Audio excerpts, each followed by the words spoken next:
ये कहानी है एक अश्विनी नाम के औरत की है, जिसमें उसने पति से वो नहीं हो पाया, जिस कारण उसे दूध वाले से वो वाली मदद लेनी पड़ी। और बस इस मदद से वो और दूध वाला दोनों संतुष्ट और खुश हो गए। चलो सुनते हैं उसी की जुबानी। मेरा नाम अश्विनी है। मेरी एज 29 साल है। मैं दिखने को बहुत ही सुंदर हूँ और मेरी शादी एक अच्छे खानदान में हुई थी। बस वो किसी किसी बात पर कभी कभी ज्यादा कर देते था, इसके बारे में सिर्फ 2 ही लोग जानते हैं। दोस्तों, मेरी शादी को 7 साल पूरे हो चुके थे। मुझे कोई माँ बोल पाए ऐसा कोई घर में आ नहीं पा रहा था। आप समझ गए होंगे कि मैं क्या बोलना चाहती हूँ। मेरे पति मुझे हर रात वो वाला मजा देते, लेकिन उसके बावजूद भी कुछ नहीं हो रहा था।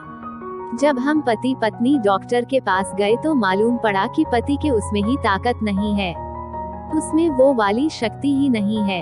इसीलिए मुझे कोई माँ बोलने वाला आ नहीं पा रहा था। दोस्तों, जैसे जैसे दिन गुजरने लगे, मैं बहुत उदास रहने लगी। मेरी सास और ससुर मुझसे वो वाली बातें बोल के परेशान करने लगे। मुझसे वो वाली चीज की डिमांड करने लगे। आए दिन मुझे बहुत ताने भी मारने लगे। एक दिन मेरा दूध वाला किशन दूध देने आया तो मैं रो ही रही थी।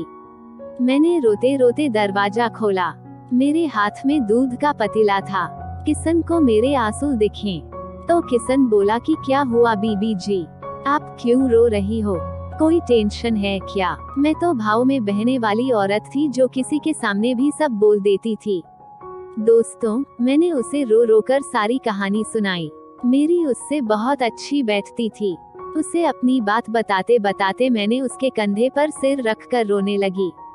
अचानक से किशन मुझे बोला कि बीबी जी, अगर आपको ऐतराज ना हो, मैं आपको वो दे सकता हूँ जिसके लिए घर वाले तुम्हें ताना मारते हैं। मैं उससे बोली, क्या मतलब है तुम्हारा? मैंने उससे दूर हटते हुए पूछा। बीबी जी, मेरे पास एक जादुई डंडा है, उसे किसी भी चीज पर फिराने से वो वाली आपकी प्रॉब्लम दूर हो जाएगी। मैं पहले भी कई ऐसी औरतों को उस जादुई डंडे की सहायता से मदद की है और वो आज भी मेरा शुक्रगुजार करते हैं। अगर आपको अपनी वो वाली प्रॉब्लम दूर करानी है तो मुझे बस अपनी एक रात टाइम दे दो। मैं आपको गारंटी देता हूँ कि आपकी वो वाली प्रॉब्लम दूर हो जाएगी और आप संतुष्ट भी हो जाओगी। मैं उसे बोली कि तुम्हारा दिमाग तो ठीक है, मैं वो चीज पाने के लिए किसी गैर मर्द से वो वाली मदद नहीं लूंगी। मैंने गुस्सा दिखाते हुए कहा। किशन धीमी आवाज में बोलने लगा कि जैसे आपकी मर्जी बीबी जी, पर मैं आपको दिन रात रोते हुए नहीं देख सकता। जब आपको मेरी जरूरत हो बता देना और मेरे उस स्टील के पतीले में दूध देकर अपनी साइकिल पर चलता बना।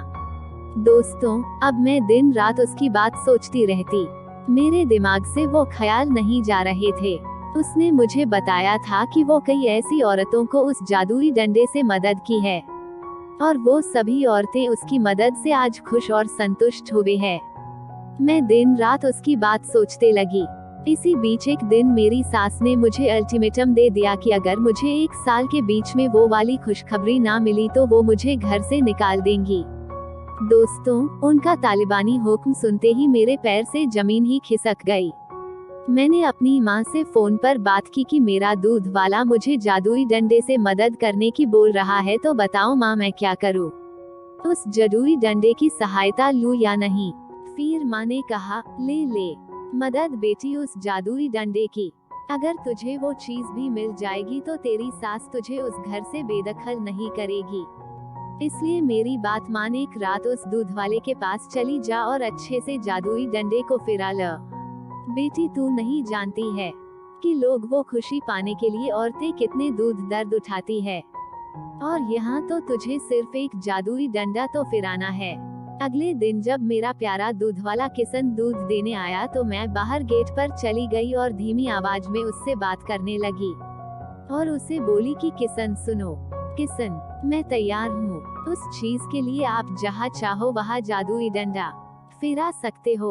उसे तो जैसे विश्वास ही नहीं हो रहा था। वो बहुत खुश हो गया था। वो बोला कि बीबी जी, इसका मतलब आप मेरे लिए एक कीमती रात दोगे।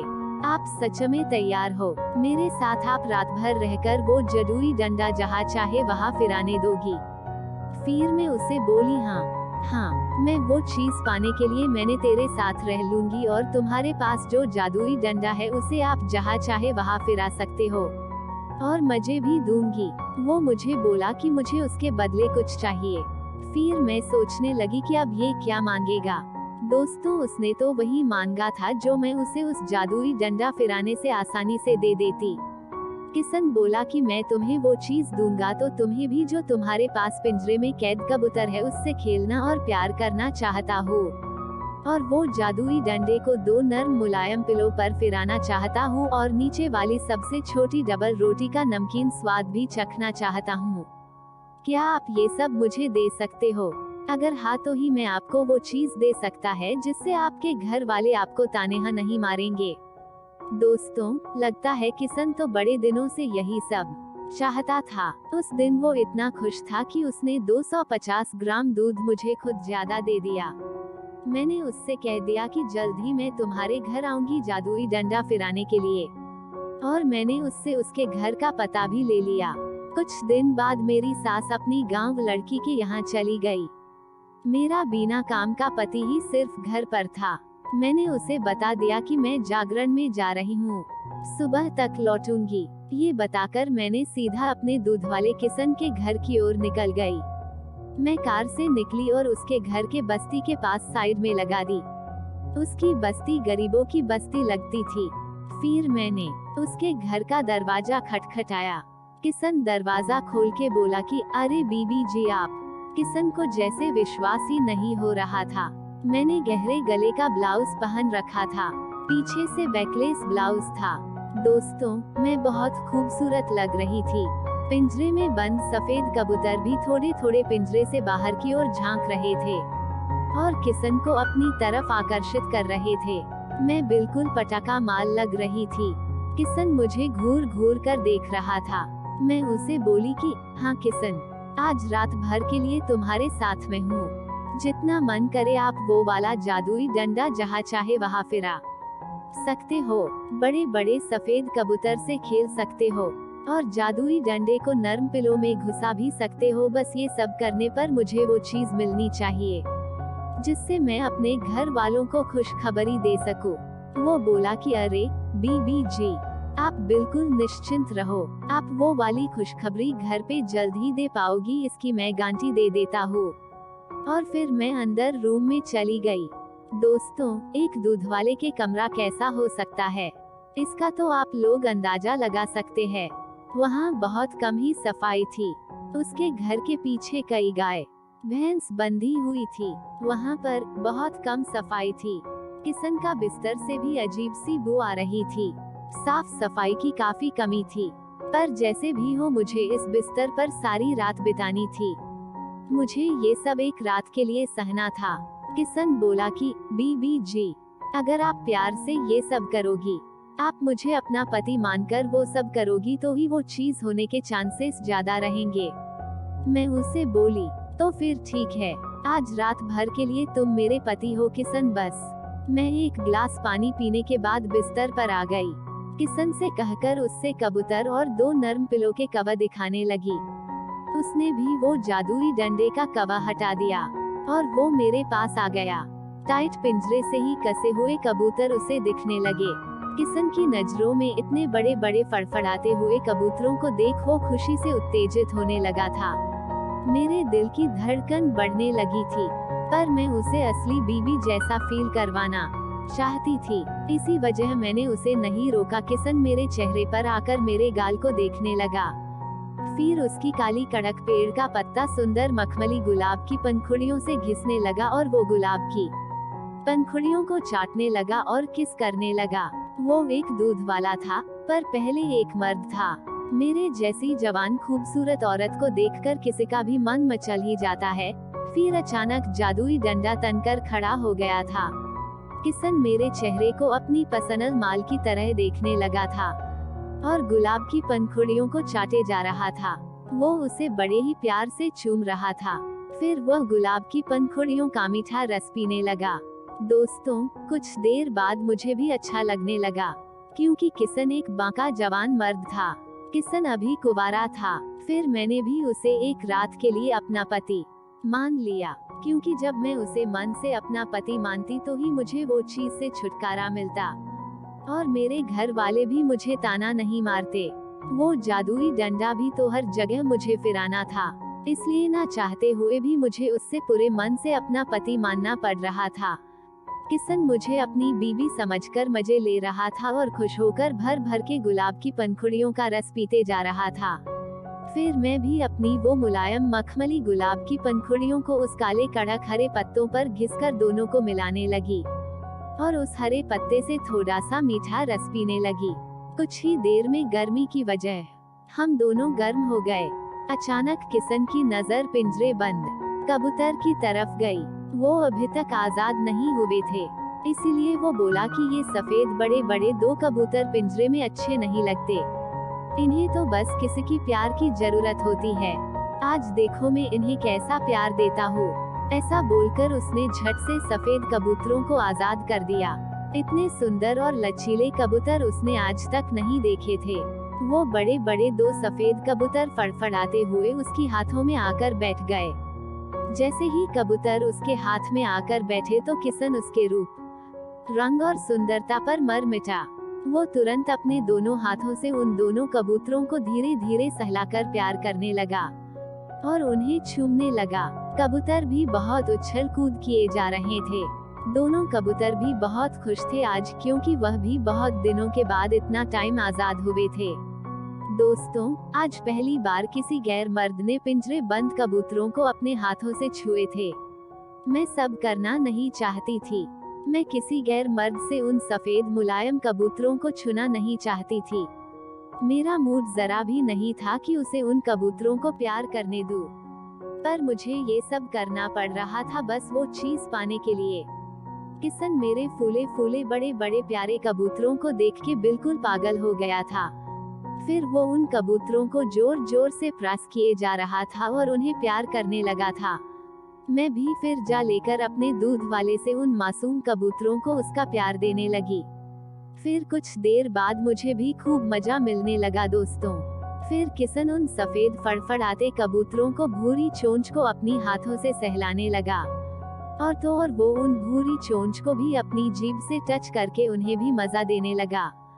कभी उन चोंचों को अपनी दांतों से भी हल्का सा पकड़कर उन्हें चूमने लगा। फिर उन्हें अपनी मुंह की तरफ लेकर उनके मुलायम अंग में अपना मुंह घुसाकर खुद को संतुष्ट करने लगा। कितना मजा मिल रहा था उन कबूतरों को। मेरा पति तो कभी इस तरह इन कबूतरों की सेवा नहीं करता, बस मेरे से वो करके बाजू हट जाता। इसके बावजूद भी वो मुझे वो चीज नहीं दे सका जिसके लिए मैं यहाँ आई है। लेकिन मेरा प्यारा किशन दूधवाला मुझे आज वो चीज देने वाला था। फिर अब बारी थी उस जादुई डंडे की। उसे यहाँ वहाँ फिराना था, तभी तो मेरा काम आज पूरा होता। मैं उस जादुई डंडे को अपने हाथ पर पकड़ ली। हाथ में जैसे ही मैंने पकड़ा तो मुझे कर्क सा लग गया, क्योंकि इतना सुंदर और मोटा और लंबा जादुई डंडा आज पहली बार मैंने देखा था। उसे छूते ही मेरे होश उड़ गए और मैं अपने आप को रोक नहीं पा रही थी। फिर किशन ने पहले तो उस जादुई डंडे पर अपना जादुई तेल लगाया और पहले उसे मसलने लगा। फिर उसे तो पहले सबसे छोटी नीचे वाली डबल रोटी पर अपना जादू करना था, तो वो मुलायम डबल रोटी पर जाके बैठ गया और डबल रोटी के एक लेयर में घुसने की कोशिश करने लगा। रोटी तो बहुत छोटी थी और डंडा ज्यादा बड़ा, तो मैंने उसे धीरे धीरे जादुई डंडा घुमाने के लिए बोल दिया। मैं भी उसे अपना पति समझकर उस डबल रोटी पर वो जादुई डंडा फिराने दिया। उसने उस काले जादुई डंडे को डबल रोटी में इतना घुमाया कि वो बेचारी डबल रोटी थक गई थी और उसमें से गर्म पानी निकलने लगी थी। रोटी गर्म होने के कारण और सेक गई थी और उसका टेस्ट और बढ़ गया था। किशन भी कभी उस जादुई डंडे से उस गर्म पानी को बाहर निकालता तो कभी अपनी उंगलियों से और उस गर्म पानी का मजा लुटता। बहुत नमकीन पानी था वो दोस्तों। मैंने भी किशन को प्यार से दोनों बाहों में भर लिया जैसे वो मेरा सैया हो। किशन अब ज्यादा उत्तेजित हो गया। उसने फिर वो काला जादुई डंडा उन सफेद 2 कबूतरों के बीच में भी घुसाने लगा, ताकि उन कबूतरों को भी थोड़ा मजा आए। उसके बाद डंडा तो मरे जा रहा था उन 2 नर्म पिलों में घुसने के लिए। फिर डंडा झट से उन 2 नर्म पिलो की ओर आ बैठा। पहले किशन ने उन दोनों पिलो की कवर निकाली और पिलो को अपनी दोनों हाथों से सहलाने लगा। उसने वो जादुई तेल भी फिर से जादुई डंडे पर लगाया और उन 2 नर्म बड़े बड़े पिलो पर भी लगाने लगा, ताकि जादुई डंडा जल्दी से अपना जादू कर सके। फिर क्या था दोस्तों, जादुई डंडा सच से एक ही झटके में दोनों पिलो की बीच में घुस गया। वो अंदर अपना जादू चलाने लगा। बीच बीच में वो बाहर आता और फिर से अंदर चला जाता। वो तो बस जादुई डंडे से वो वाली चीज निकालना चाहता था जो कि जरूरत मुझे थी। उस चीज को आने के लिए वो करीब 2 से 3 घंटे अपना जादुई डंडा घुमाते रहा। मैं तो पूरी थक गई थी। आखिरकार वो चीज पिलो में उतर ही गई। मैं झट से उन दोनों पिलो के कवर लगा दिए और कैसे तैसे उस बदबू वाले घर में अपनी रात बिताई। दोस्तों, जैसे भी हो लेकिन मैं पूरी संतुष्ट हो गई थी। 2 दिन बाद मैंने फिर से अपने पति से प्यार लिया, जिससे उनको कोई शक ना हो। कुछ महीने बाद मुझे वो वाली चीज मिल ही गई, जिसे पाकर मैं आज बहुत संतुष्ट हूँ और मेरी हूँ भी बहुत खुश थे। पर मेरा राज तो सिर्फ 2 सास और ससुर लोग ही जानते थे। मैं और मेरा दूध वाला किशन, जिसके उस जादुई डंडे की जादू से मैं आज खुश थी। मैं उसकी बहुत शुक्रगुजार हूँ। ये थी दोस्तों अश्विनी की एक रोमांटिक और मजेदार कहानी। अगर आपको जरा भी ये कहानी पसंद आई तो वीडियो को लाइक और चैनल को सब्सक्राइब करना ना भूलें। धन्यवाद।